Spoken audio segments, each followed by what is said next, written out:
Já imaginou um jogo que mistura jogo de tabuleiro com minigames caóticos tipo Mario Party? Mas com cara de indie e física maluca? Hoje vou falar de Rambi Fire Pain Fight. Fico agradecido pelo estúdio ter disponibilizado a chave do jogo para trazer aqui no canal e bora pro vídeo.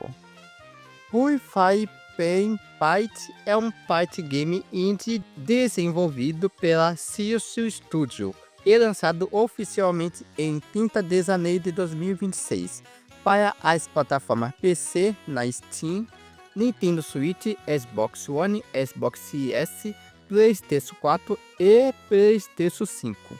A versão que joguei é do Xbox Series S. Esse é um spin-off do Rambi 5 original, foca totalmente na zoeira multiplayer. Para ser honesto com vocês, não conheço o jogo principal para falar mais sobre ele. Neste jogo coloca até 4 jogadores competindo em um minigames rápido dentro de arenas que parecem jogos de tabuleiro, com 3 níveis de dificuldade.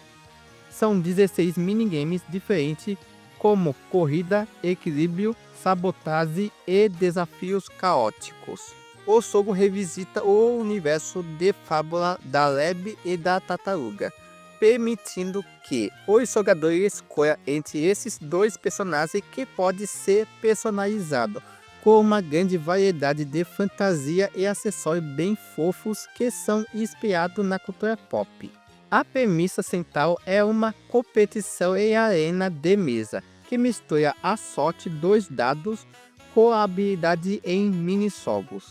Ótimo para se divertir, você joga o dado, se move pelo tabuleiro e entra em minigame competitivo e pequenas decisões podem mudar totalmente o resultado.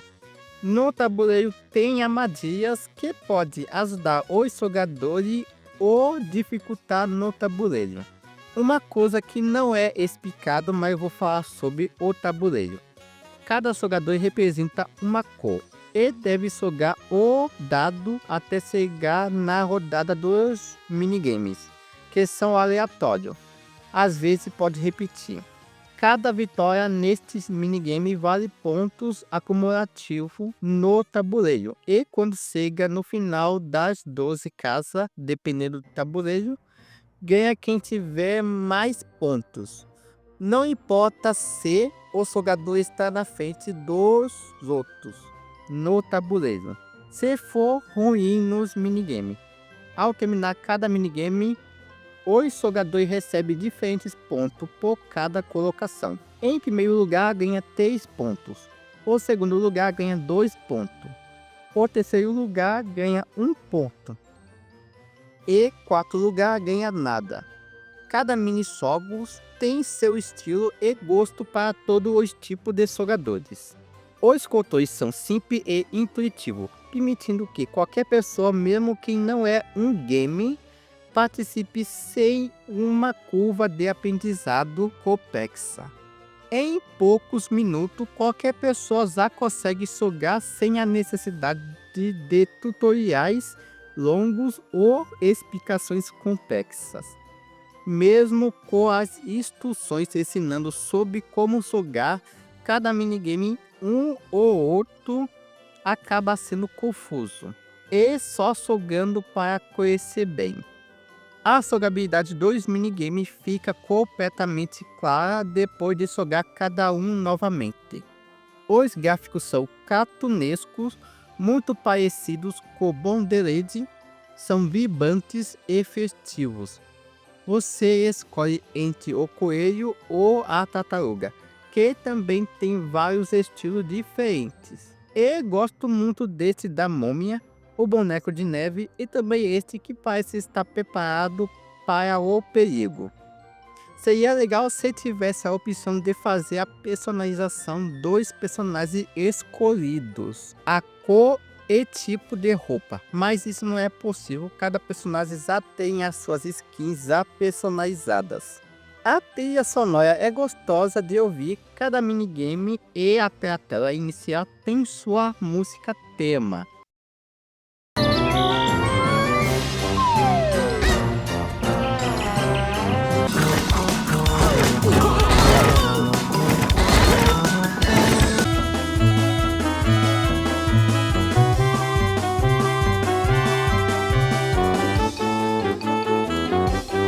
ou mais ruim quando tenta jogar o minigame individual, fora do tabuleiro. Não sei o porquê. O jogo tinha vários bugs, mas não identifiquei. Talvez tenha arrumado e corrigido os bugs que apareceram antes de eu jogar, porque eu demorei mesmo de jogar.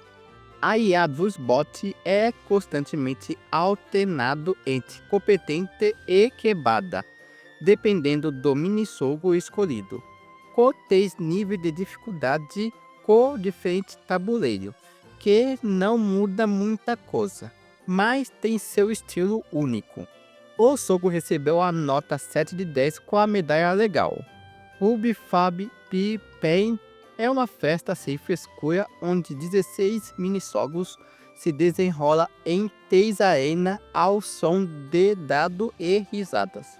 Corridas de barco termina com queda na água, tiro ao alvo com brincadeira mútua e a vitória muitas vezes não é conquistada pelo mais ágil, mas pelo mais sortudo. Com 4 jogadores, o jogo ganha vida. Caos, grito e discussões transformam um jogo em um evento real. 2 jogadores pode ser tediante às vezes, e jogar sozinho não faz sentido, pois a essência do jogo se perde sem emoções com os amigos e familiares.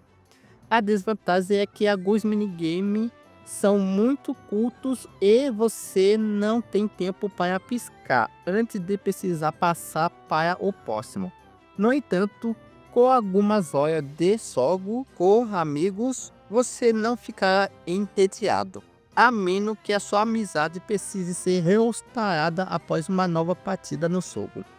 É um jogo que vai direto ao ponto. Ele entrega a sua simplicidade para jogadores casuais que buscam jogos multiplayer local. Eu sou Edson e eu fico por aqui e até a próxima review.